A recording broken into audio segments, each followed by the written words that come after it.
মাননীয় মহোদয় এইটো সেকেন্ডাৰি এডুকেশনত মন্ত্ৰী মহোদয় প্ৰায় সমষ্টিবিলাকতে যে সেকেন্ডাৰি মানে 11-12 কাৰণে হায়াৰ সেকেন্ডাৰি আমাক দিছিলে প্ৰায় সমষ্টিবিলাক এটা দুটা হৈছে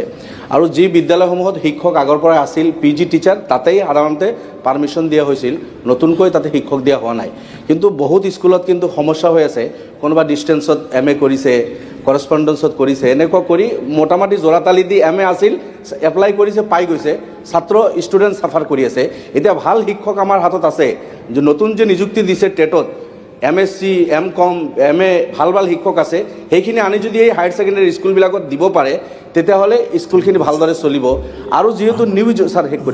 নিউ এডুকেশ্যন পলিচিত যেহেতু বাউণ্ডাৰী উঠাই দিয়া হৈছে সায়েন্স আৰ্টছ কমাৰ্চ এতিয়া ষ্টুডেণ্টে 11-12ত মিক্স কৰি ল'ব পাৰিব আমি যদি শিক্ষক তেনেকৈ নিদিওঁ তেতিয়াহ'লে কিন্তু এই সুবিধাটো এডপ্ট কৰিব নোৱাৰিব সেইকাৰণে এটলিষ্ট কলেজবিলাকত দুই এটা এতিয়া যেনেকুৱা বাগবৰ পুৰণি সমষ্টিত সায়েন্সৰ ডিগ্ৰী কলেজ বুলিলেই নাই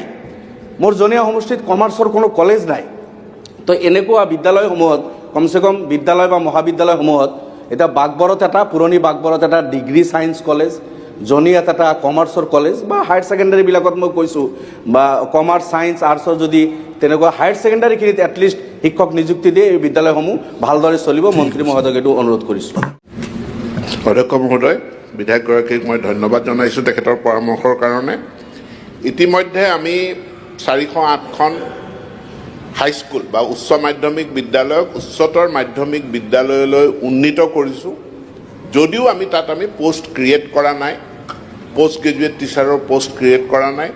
সেই বিদ্যালয়তে কৰ্মৰত গ্ৰেজুৱেট টিচাৰ যাৰ পোষ্ট গ্ৰেজুৱেট ডিগ্ৰী আছে তেনে ব্যক্তিক মানে টেম্পৰেৰিলি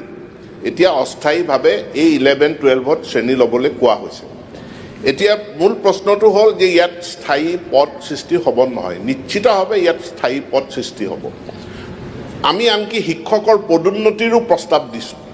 যাৰ কাৰণে যি শিক্ষকৰ নিযুক্তিৰ সেৱা বিধি থাকে সাৰ্ভিস ৰুল থাকে এই সাৰ্ভিস ৰুলখনক আমি সংশোধন কৰাৰ প্ৰস্তাৱ ৰাখিছিলোঁ কেবিনেটলৈকে আমি গৈ পাইছিলোঁ কিন্তু আমাৰ শিক্ষক সংগঠনবিলাকৰো মতামতটো খুবেই গুৰুত্বপূৰ্ণ গতিকে আমাৰ যিমানবিলাক শিক্ষক সংগঠন আছে আমি শিক্ষক সংগঠনবিলাকৰ লগতো এই নতুন সাৰ্ভিস ৰুল সম্পৰ্কে আমি তেওঁলোকৰ লগত আলোচনা কৰিছোঁ তেওঁলোকৰ মতামত গ্ৰহণ প্ৰক্ৰিয়া আমাৰ সম্পূৰ্ণ হৈছে গতিকে বিদ্যালয় শিক্ষা বিভাগত কৰ্মৰত শিক্ষক শিক্ষয়িত্ৰীৰ কাৰণে এখন নতুন সাৰ্ভিস ৰুল আহিব আৰু যিখন সাৰ্ভিস ৰুলত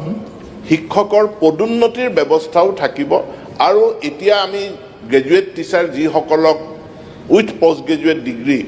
তেনে আমি শিক্ষক পাইছোঁ আপোনাৰ পৰামৰ্শটো বিধায়কগৰাকীৰ পৰামৰ্শটো ভাল পৰামৰ্শ সেই পৰামৰ্শটো আমি বিবেচনা কৰিম যাতে তেওঁলোকৰ যিটো শিক্ষা আছে কোৱালিফিকেশ্যন আছে সেইটোৰ সৎ ব্যৱহাৰ কৰি তেওঁলোকক 11-12তো শিক্ষাদানৰ সুযোগ যাতে আমি প্ৰদান কৰিব পাৰোঁ তাৰ কাৰণে আমি ব্যৱস্থা গ্ৰহণ কৰিম বুলি মই আপোনাক জনাইছোঁ ধন্যবাদ